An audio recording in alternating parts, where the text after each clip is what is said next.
Last week, a friend sent me a link to a viral article with a note that read, "Finally, a journalist with the courage to take a side." The piece was covering a heated climate policy debate, and at first glance, I understood his enthusiasm. The writing was sharp, authoritative, and brimming with moral clarity. It didn't waste time on the one hand. On the other hand, it identified the villains immediately and told the reader exactly how to feel about them. My friend called this unapologetic truth-telling. But as I actually read through the text, I noticed something unsettling. Every quote was carefully curated to lead to a single predetermined conclusion. Any counter-arguments were summarized briefly, only to be immediately dismissed as dangerous or bad faith before I could even evaluate them for myself. The writer wasn't trusting me to understand the situation. They were aggressively holding my hand, steering me away from any ambiguity. When I pointed this out, that the article felt less like reporting and more like a sermon, my friend's mood shifted instantly. He became defensive, arguing that neutrality is a trap, and that with the stakes this high, journalists have a duty to guide the public to the right answer. And that contradiction really stuck with me. Here was a smart, democratic-minded person who believed that the best way to save democracy was for journalists to stop treating readers like adults capable of independent thought. He mistook being manipulated for being informed, and he viewed the removal of his own agency not as a loss, but as a relief. It raises a terrifying question. If we redefine journalism as the art of telling people what to think, are we actually protecting freedom, or are we slowly dismantling the very mindset that makes freedom possible? That tension you just described, Yeah. that feeling of being guided versus being informed, that is exactly what we're going to get into today. Right. We're doing a deep dive into how this crisis of journalistic trust really happened. It wasn't an overnight thing. Yeah. It was, as some have described it, a process of institutional betrayal. And it happened inside some of the most respected newsrooms, which is what Factual makes it journalists. so jarring. It's fundamentally changed the ground we all stand on, informationally speaking. Yeah. Okay, so let's unpack that. We have this really incredible window into one of these legacy institutions, public radio, from a longtime editor who, he watched this whole thing unfold from the inside. Right. He starts by confirming that old stereotype of the listener, the EV driving, wordle playing, tote bag carrying, coastal elite. Yeah, we all know the type. But he insists that for most of his 25 years there, the place had a totally different mission, a different mandate. He's describing a massive cultural shift. The shift from what to what, exactly? From a focus on, a curious, objective presentation of facts to one of explicit, mission-driven advocacy. And that's the core of it. The historical environment, even with its well-known liberal bent, it prioritized something he calls an open-minded, curious culture. Right. The goal wasn't just to affirm what your audience already believed. Exactly. The news was supposed to challenge those beliefs. The whole idea was to expose listeners to voices that were, and I'm quoting here, radically different from their own. He mentions this image they were proud of, the farmer listening on his tractor at sunrise. And that farmer is hearing a perspective he would never get in his local paper. That shared experience, even if it was uncomfortable, especially if it was uncomfortable, that was seen as vital. Vital for what, though? For a functioning democracy, for having a public that can actually grapple with complexity. But the journalist says that's just gone. He describes the current organization as reflecting the distilled worldview of a very small segment of the U.S. population. And that's where the damage starts.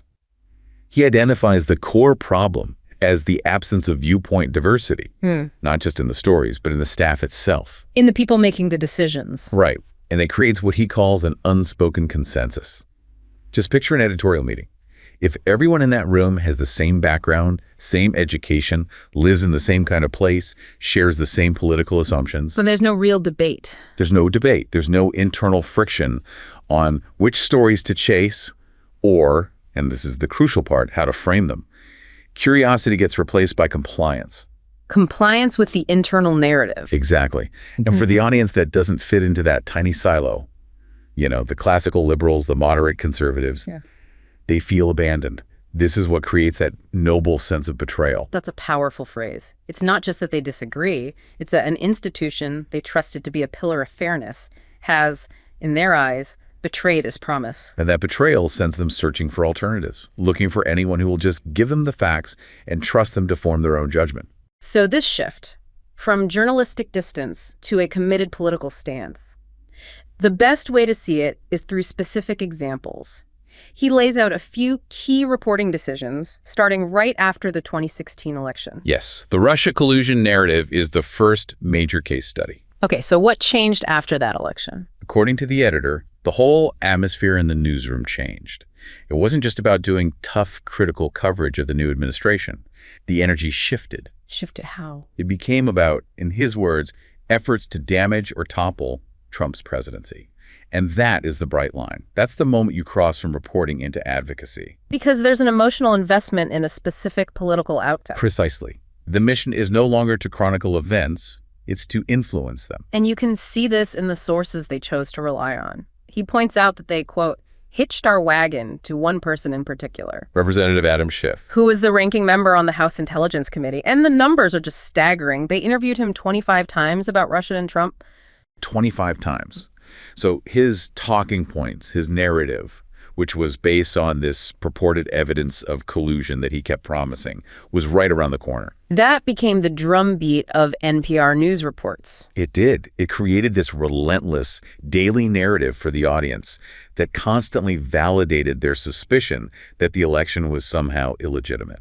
So what happens when the official investigation, the Mueller report, finally comes out? This is the moment of truth for the institution. The report concludes there was no conspiracy, no coordination between the Trump campaign and Russia. And the response from the newsroom was? Almost nothing. The coverage was sparse. The story, as he puts it, quietly faded from our programming. There was zero self-reflection. No mea culpas. And that's the critical failure, isn't it? An institution that demands transparency from everyone else has to be transparent about its own mistakes. It has to be. The issue isn't just getting it wrong. Everyone gets things wrong. It's the institutional denial afterward.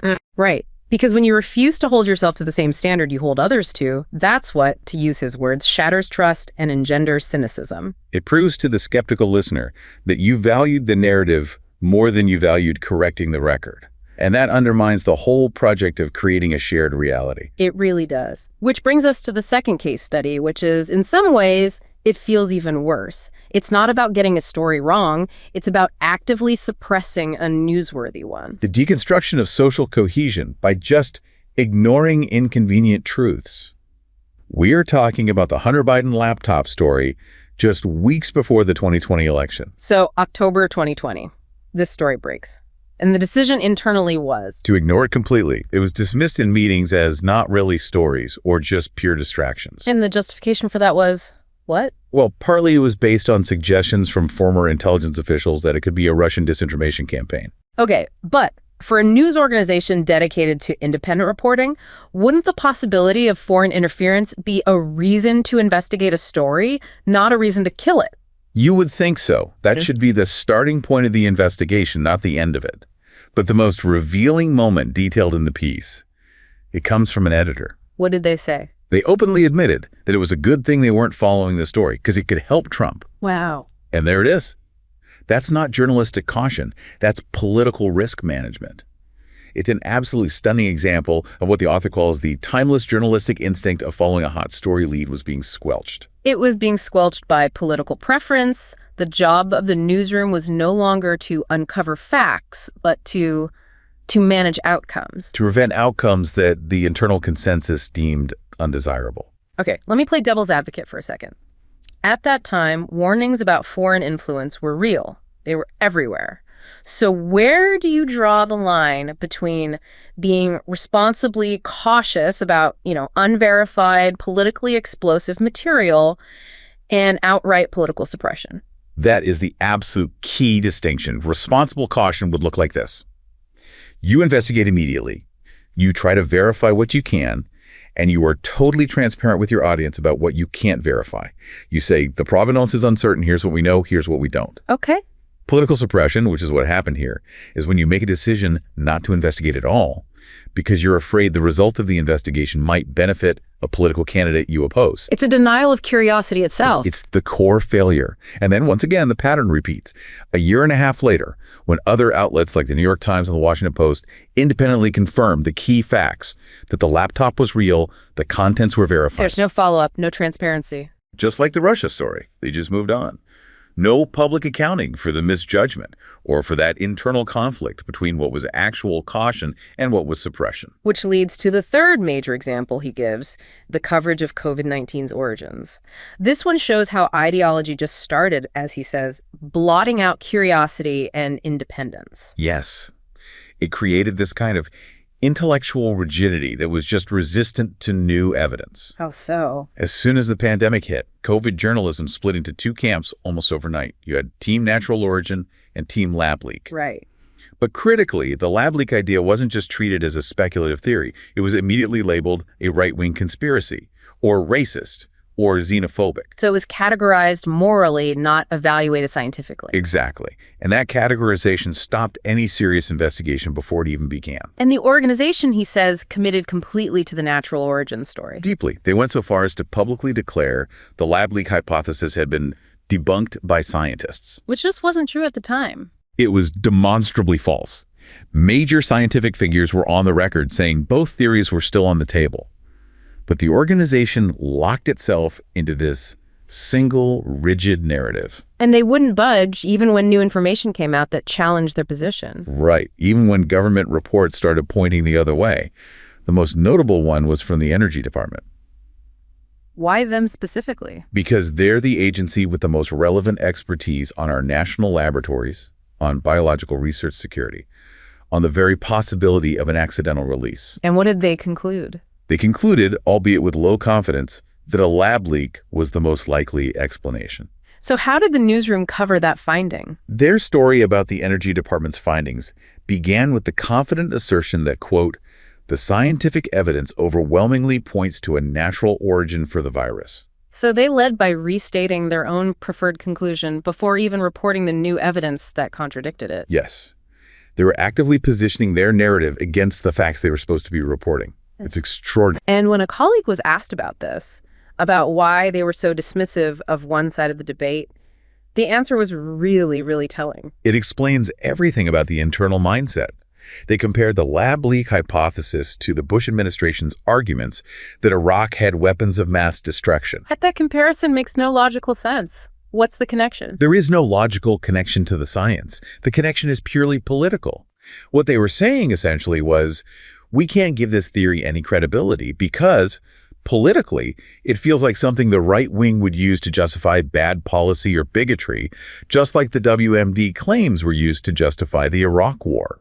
Wow. So a political analogy, a completely irrelevant one, was used to shut down scientific inquiry. Yes, and it perfectly illustrates his point that politics were blotting out the curiosity and independence that ought to have been driving our work. This all builds to a point where this worldview isn't just an unspoken bias anymore. It becomes formal, institutionalized. Yes, the institutionalization of advocacy. After the killing of George Floyd in May 2020, the organization's mission fundamentally changed. The CEO declared that systemic racism was a given. Not something to be investigated or debated, just an established fact that the institution would now operate from. Right, and the mission itself was redefined. They were now to be agents of change. So no longer chroniclers, but activists. And this was all built around a new North Star, diversity, equity, and inclusion, or DEI. But this wasn't just about hiring goals. It permeated the entire news process. How so? What did that look like on the ground? It included a mandate that required journalists to ask every single person they interviewed for their race, gender, and ethnicity. Every single person? Every single one. And then they had to enter that data into a centralized tracking system. That seems like a staggering amount of bureaucracy to impose on the reporting process. I mean, the goal, I assume, was to ensure diversity in sources. That was the stated intent. But the criticism is that the execution prioritized demographic box checking over actual substantive diversity of thought. You could have people from 10 different demographic groups who all share the exact same worldview. Precisely. And this worldview was then formally encoded through union agreements. The union? How did they get involved in editorial policy? The union contract gave external advocacy groups a literal seat at the table in deciding the newsroom's vocabulary and terminology. Wait, so groups outside the newsroom were helping to determine the words journalists could use? Yes. This directly influenced what could be said and how. For example, there was an advisory against using the term biological sex when discussing gender issues. The journalist points to this as a key step in institutionalizing a specific political orthodoxy. And when you look at the results of all this intellectual homogeneity, the numbers are pretty stark. They speak for themselves. In the D.C. headquarters, among editorial staff, they found 87 registered Democrats. And how many Republicans? 0. And when this was raised internally, the response was, he says, profound indifference. So what does that do to your audience? What's the result of creating this kind of closed epistemic loop? It's twofold. First, the audience itself becomes less diverse. It gets cramped into what he calls a smaller, progressive silo. The newsroom stops reflecting the country and starts just validating the views of a very narrow slice of it. And the second result? The public notices. Trust plummets. In a recent poll, only 3 in 10 audience members associated the organization with the word trustworthy. 3 in 10. And the editor's final point on this is that only in a world where media credibility has totally cratered would anyone boast about a 30% trust score. This really perfectly captures that idea of a noble sense of betrayal. You see an institution you once saw as a bedrock of facts lose its way, and it leaves you. Well, it leaves the public without a shared set of facts. Exactly. And that transition, this decay of shared facts and institutional trust, it takes us directly to the next part of our deep dive. Because these decisions made in a newsroom aren't just about journalism anymore. Right. They've directly fueled a much, much bigger societal problem. The breakdown of shared reality itself. Okay, so let's shift focus. We've heard the critique from inside the newsroom. Now let's turn to the academic understanding of this crisis. The argument here is that the biggest danger we face isn't just individual lies or misinformation. No, it's the collapse of what we call foundational epistemic trust. This is the digital epistemic divide. That's a big term. What does it mean in simple terms? It challenges the common assumption about fake news. Most people, when they hear that term, think the problem is falsity. The harm is the lie itself. And if that's the problem, then the solution seems obvious. Better fact-checking. Flag the untrue stuff, remove it, and the problem's solved. Exactly, a truth-based solution. But what we're arguing is that those solutions are not working. They're proving insufficient because they completely miss the real problem. And the real problem isn't truth, it's trust, or rather, the complete lack of it. Give me an example of where fact-checking failed. Look at the 2020 election. The platforms were incredibly aggressive with fact-checking and removing content about election fraud. It did contain the spread of some specific narrative, sure, Right. but it didn't prevent 25% of all Americans and 53% of Republicans from believing the election was stolen anyway. The facts were out there, but the authority presenting them was totally rejected. We saw the same thing with the pandemic, didn't we? Absolutely. Despite all the platform vigilance around COVID misinformation, anti-vax sentiment had a huge impact. As of early 2022, 15% of U.S. adults were still unvaccinated. And many more said they just didn't trust the vaccines or the scientists or the public health officials telling them to get it. So the problem isn't that lies exist. Lies and rumors have been around forever. Right. What's new, what's different, is the potential for these falsities to split our societies into completely separate epistemic communities. They destroy the common factual ground we need to make policy and cooperate. That's the digital epistemic divide. The fracturing is the catastrophe, not the individual lie. So what are the actual real-world consequences of that kind of deep structural mistrust? The biggest one is the erosion of democratic legitimacy. It's simple, really. If a huge minority of your population, say 25% or more deeply, mistrusts all the common authorities, courts, the media, science, intelligence agencies, Then they're not going to accept the outcome of any decision made by those institutions. exactly. They are highly likely to see any majority decision, whether it's an election or a new law, as fundamentally illegitimate. This brings up a really important distinction that we need to unpack carefully. The difference between agonism and antagonism. Right. Agonism's the healthy kind of political disagreement. Like arguing over the tax rate. Perfect example. We disagree on values, on policy, on the best way forward. But we still respect the democratic process and the factual ground we're both standing on. That's agonism. And antagonism is different. Antagonism is much darker. It's when one side comes to believe the other is fundamentally manipulated or lying or just acting in bad faith. It's a rejection of the entire shared framework. And we saw that clearly in the case studies from the newsroom.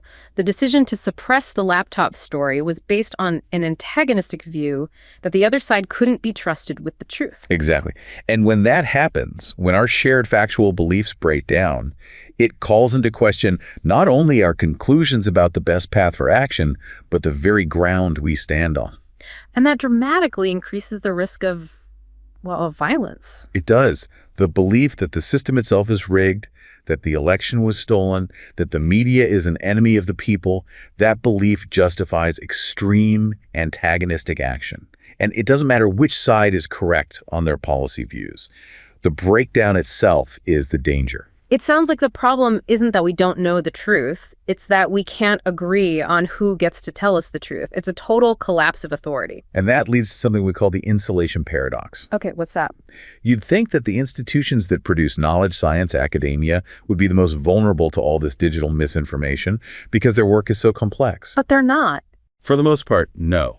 They remain largely shielded. Why? Why are places like medicine, engineering, law, climate science, why are they insulated from the chaos we see on social media? Because they have very strict, very formalized epistemic procedures. They don't just hire anyone. They have rigorous credentialing. They don't get their knowledge from random websites. They enforce standards like peer review, double-blind testing, rules of evidence. So internally, they're solid. The consensus among climate scientists about the basics of climate change is probably stronger than ever, no matter what's being debated on cable news. Correct.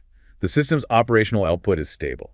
The vulnerability isn't inside the expert institutions, it's in public discourse. The space where we all come together to process that expert knowledge. Right. And if citizens don't trust the institutions that are supposed to transmit that knowledge, like the journalists who dismissed the lab leak theory out of hand, then the government's ability to act on that knowledge is crippled. We saw that with the vaccination campaigns. The science was robust, but large parts of the population just rejected it. And that's the threat. Widespread mistrust in the public sphere undermines the state's ability to coordinate voluntary cooperation, even when that cooperation is backed by rock-solid expert findings. The truth is there, but the bridge to turn it into effective policy has been burned. So what's the role of digital platforms in all this? We always point the finger at social media, but how specifically do they accelerate this divide? They're the accelerant because they subverted the power of the old gatekeepers. In the pre-digital age, mass media controlled the flow of information. It was scarce. It flowed through a few big channels, and they enforced a set of common epistemic norms. But now speech isn't scarce. Attention is. That's the whole game now. Digitalization democratized the ability to create and share information, which turned the big media outlets into just one voice screaming in a hurricane of voices. And the platforms themselves are designed in a way that worsens the divide through what you call algorithmic segregation. Yes, and we need to look at two key mechanisms there. The first is homophily and the logic of sharing. Homophily. That's the idea that birds of a feather flock together. Basically, yes. It's our natural tendency to exchange information with people who already see the world the way we do. And the platforms are built to exploit that. How? Information spreads on these platforms based on allegiance and identity, not on quality. The whole business model is based on sharing. And sharing is a social act. It expresses group identity. So I share something not because it's necessarily true, but because it shows what team I'm on. Exactly. And that reinforces echo chambers. It means a completely bogus story can travel faster and farther than a verified one, simply because it aligns with the group's identity. The factual basis becomes secondary. So allegiance is the filter, not truth. Right. And the second mechanism is the logic of tailoring. This is algorithmic personalization, the filter bubbles. The idea that the algorithm only shows me things it knows I'll like. Which exacerbates our natural confirmation bias. We all tend to seek out information that confirms what we already believe. The algorithms just put that tendency on steroids. They limit our exposure to anything that might challenge us, or, and this is so important, anything that might create a shared experience with people who are different. In the physical world, we have to share things. The rich and the poor drive on the same roads. Before the internet, we all watched the same few TV shows. There was a shared public square. Those are moments of commonality. They enabled cooperation, and sometimes they forced you to question your beliefs because your neighbor was right there disagreeing with you. The logic of tailoring erodes that shared experience, and it deepens the fragmentation. And we can actually see this fragmentation in the data now. It's not just a theory, we can map it. We can. We no longer inhabit the same information ecosystem at all. And this is where the rubber really meets the road. We can actually quantify this epistemic divide. Data from the Pew Research Center makes it clear that liberals and conservatives are, and I'm quoting, inhabiting different worlds when it comes to news. The survey data is stark. It confirms there is very, very little overlap in the news sources they go to, and crucially, the sources they trust. You can see two distinct media ecosystems taking shape. Especially at the ideological extremes. Yes. The sources aren't just interchangeable brands, they reflect and they reinforce totally different worldviews. Okay, let's break that down. First, the consistent conservatives. What does their media world look like? It is highly unified around one single source. 47%, nearly half name Fox News as their main source for political news. That's a near monopoly. It is. And this group is also more likely than any other to express deep distrust of almost all other mainstream sources, everything from CNN to the New York Times to the BBC. They also rely heavily on talk radio. A lot. Shows from figures like Rush Limbaugh, Sean Hannity, Glenn Beck. It's a very focused, very opinion-driven media diet. And what's more, they're more likely to have close friends who share their political views, so it's an echo chamber in their social lives as well as their media lives. So their information flow, both professional and personal, is constantly homophilic. Constantly. Now contrast that with the consistent liberals. Their diet is much more varied. Much more.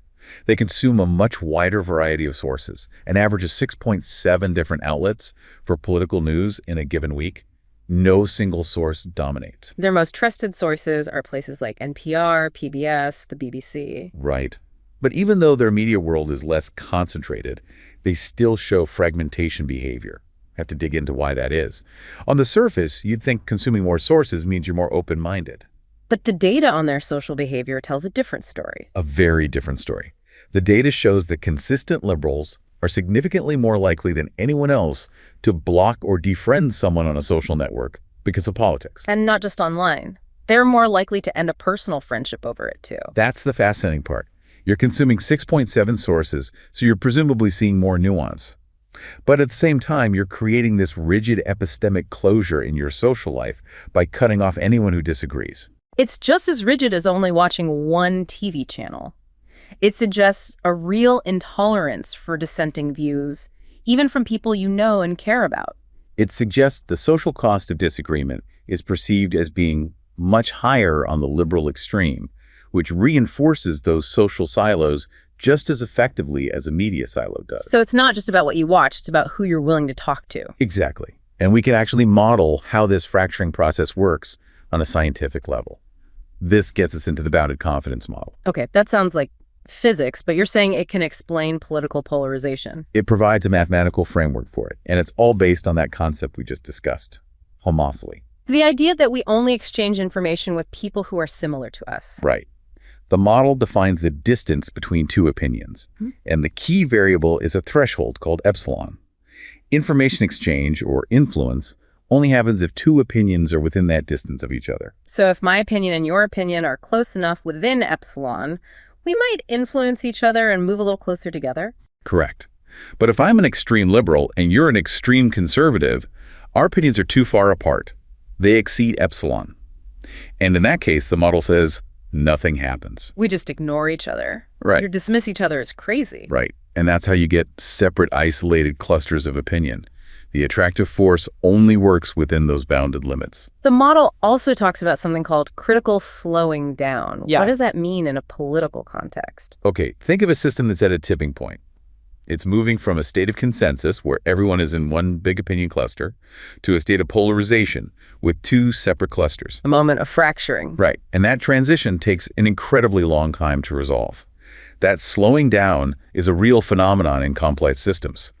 Politically, it explains why our system takes forever to reach a stable state when opinions are at that phase transition. So things like political gridlock, these endless legislative battles, that's a sign of the system struggling to decide if it's going to be one cluster or two. The struggle is the slowing down. You've got it.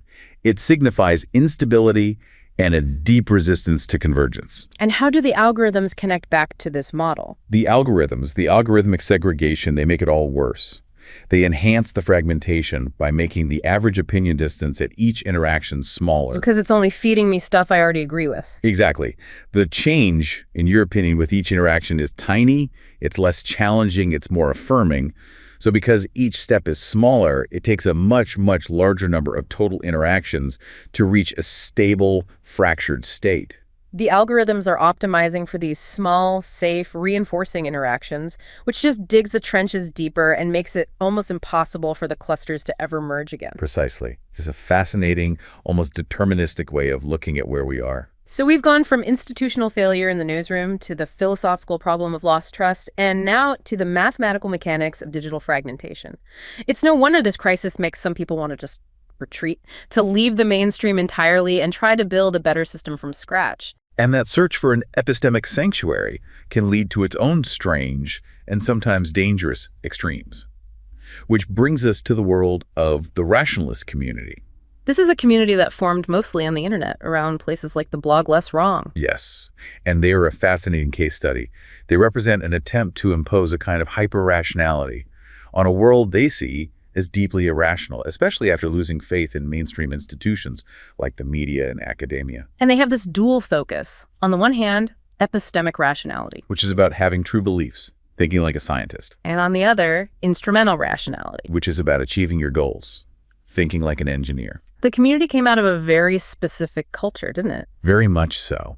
It originated largely among a STEM-focused audience. Programmers, mathematicians, engineers, people who were deeply suspicious of the academic humanities and felt that public discourse was just polluted by emotion and political games. So they focused on self-improvement, on unbiased thinking, believing they could solve big social problems if they just applied rigorous, probabilistic reasoning. Right. And their core tenet is really something. The idea that absolutely nothing, not social niceties, not fear of political incorrectness, certainly not unwarranted emotion, should get in the way of apprehending the world as it really is. Just pure evidence and probability.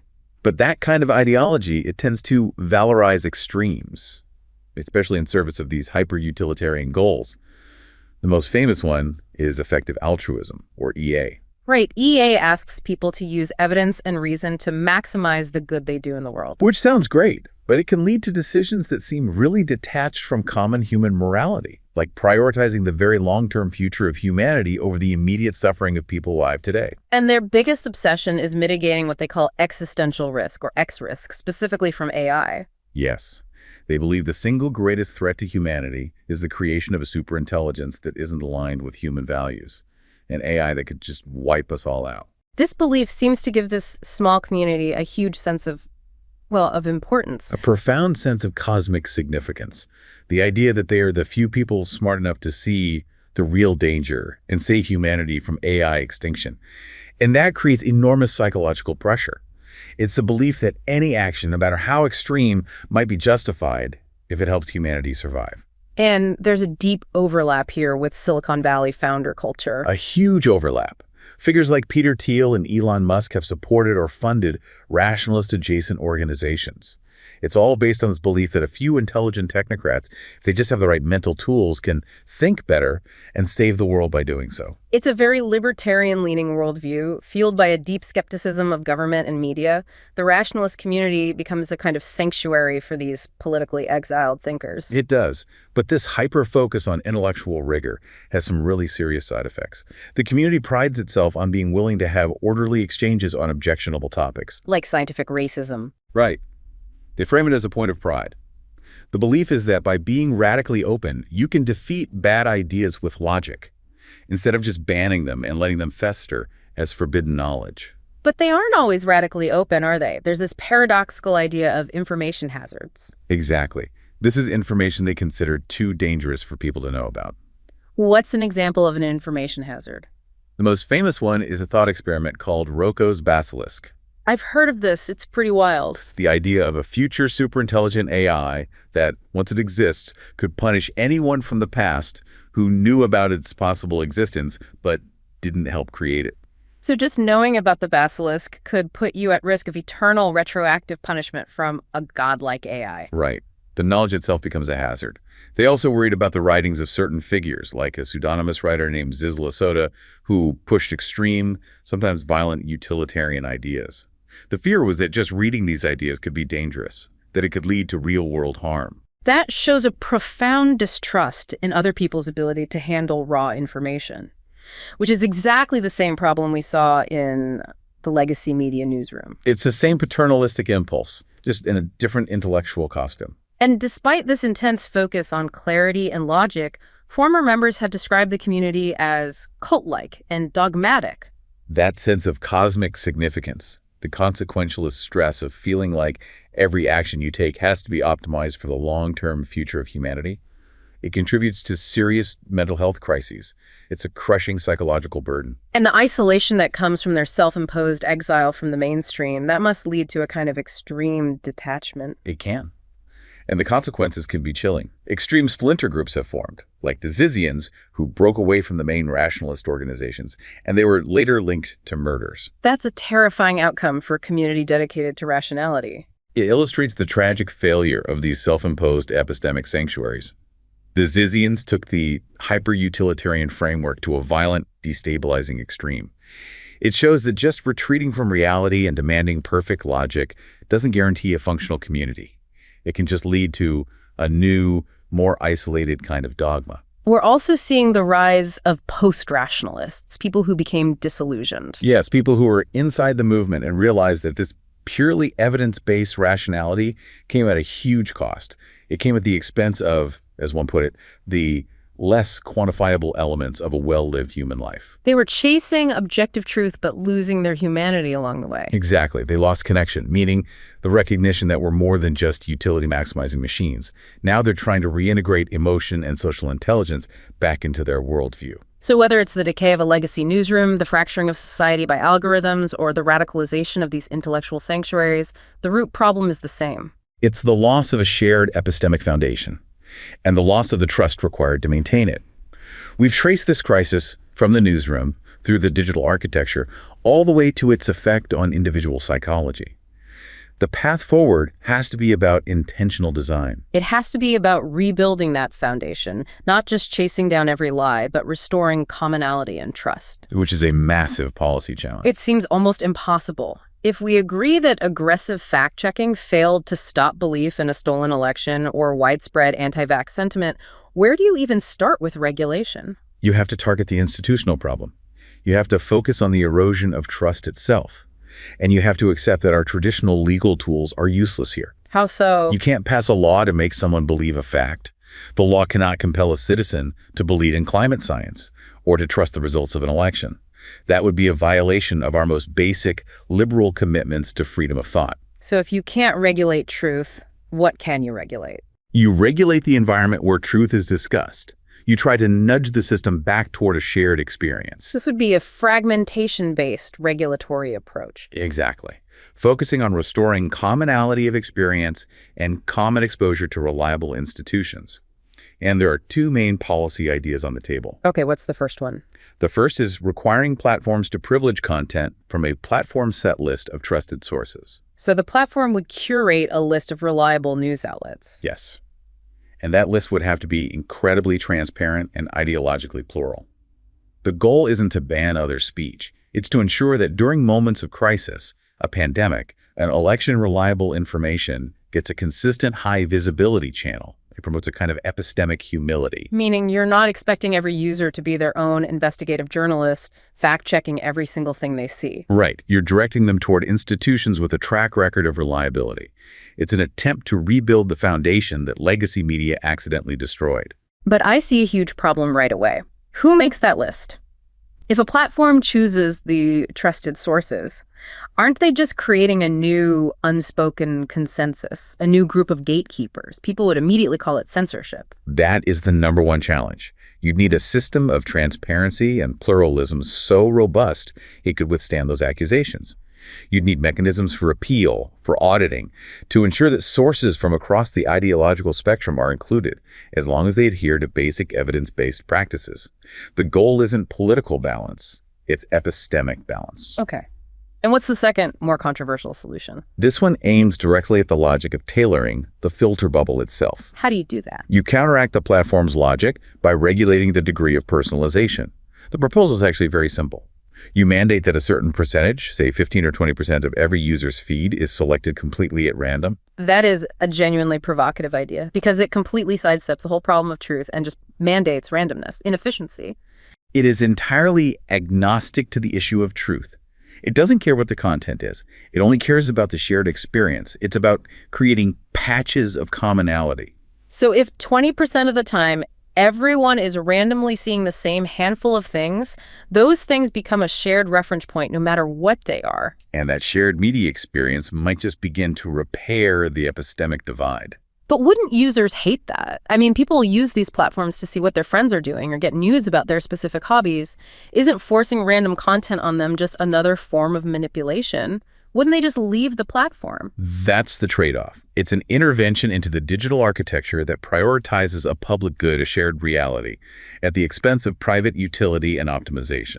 The argument being that the harm from total optimization, the complete fracturing of society, is worse than the harm of a slightly less personalized feed. Precisely. It forces the system back toward that critical slowing down. It creates opportunities for the different clusters to interact where the bounded confidence model said they never would. It's a subtle recalibration to reintroduce friction and serendipity, the very things that old mass media provided by its very nature. So when we look at this whole arc, we see the problem of lost trust beginning at the source, with the institutional failures and the shift from curiosity to advocacy in legacy media. Then we see the digital infrastructure, the algorithms taking that initial problem and hardening it, accelerating the divide. And the consequences are a democracy that can't coordinate anymore, leading to this dangerous antagonistic politics and even to radicalization as people search for some kind of external truth. The future of free societies isn't just about exposing lies anymore. It's about actively fighting the digital and institutional forces that are undermining the common ground we stand on. We have to shift our focus from the impossible task of moderating every single lie to the architectural work of rebuilding common trust and epistemic commonality. In the end, it really isn't about the facts themselves. It's about the faith we have or don't have in the systems designed to deliver those facts to us. And once that faith is broken, by betrayal and by segregation, the only way to rebuild it is with intentional, almost counterintuitive design choices. Choices that prioritize shared experience over individual consumption. Exactly. The battle for shared reality has to be fought by restructuring the very architecture of information itself.